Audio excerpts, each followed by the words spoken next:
Today, we're going to deconstruct this system for interacting with artificial intelligence. We'll look at its fundamental structure, its core parts, and the mechanics that actually produce a result. Let's get started. So here's how we'll break it down.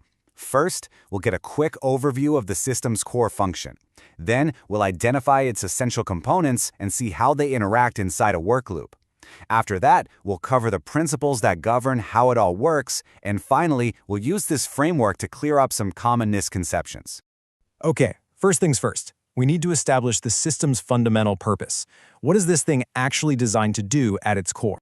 Well, structurally, it's designed to be a force multiplier.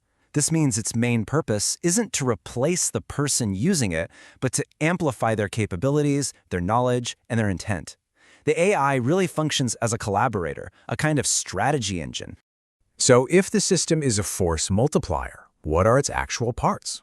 It really boils down to two primary components. The first component is, of course, the human operator. This is the part of the system that provides the inputs the machine just can't generate on its own. Things like the overall goal, the specific context for the task, and the critical judgment needed to assess the final output. And the second component is the AI model itself.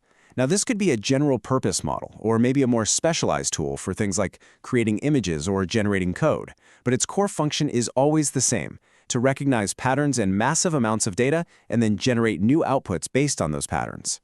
You can really see here how the relationship between these two components is symbiotic.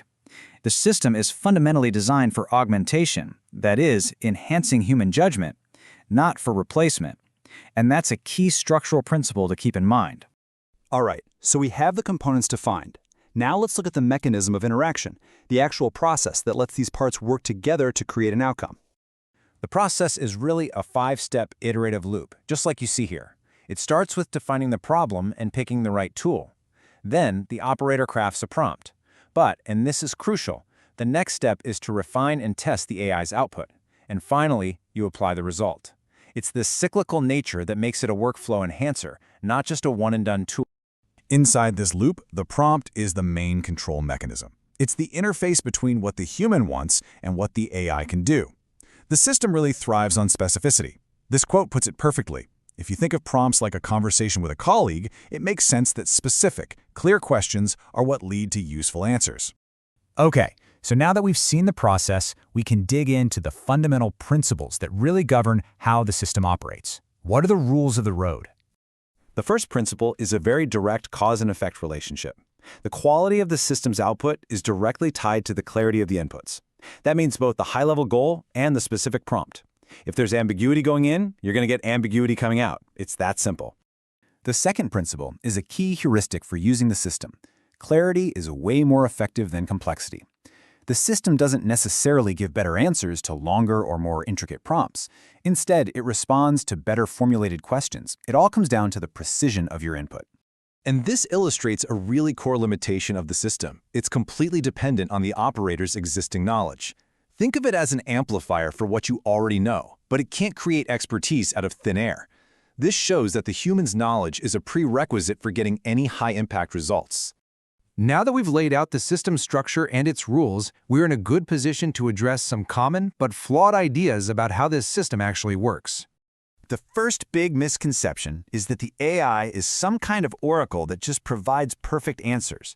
The system reality is that it's a pattern recognition engine. It generates outputs that are probabilistically likely based on its training data.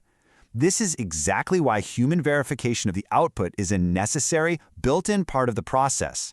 Another one is the whole narrative of total job replacement. But the systemic reality is actually one of augmentation. The system changes the nature of the work, and in doing so, it actually increases the value of those uniquely human inputs, like judgment, creativity, and deep contextual understanding. And a final misconception is seeing the system as some kind of automated shortcut. The reality is that getting real value requires a process of active guidance.